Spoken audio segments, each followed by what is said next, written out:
পরার দিকে দেখতে পাচ্ছি মায়া ছেলে গেলার দিকে এসে ঢুকছি আমি লক্ষ্যই করি না রে বাবা একটু বেশি এসা হয়ে গেছে চুমাও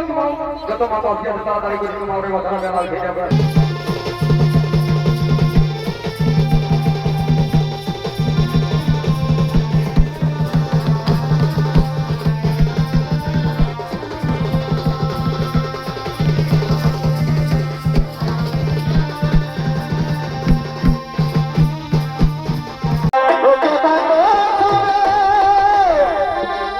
আসবো আবার দেখা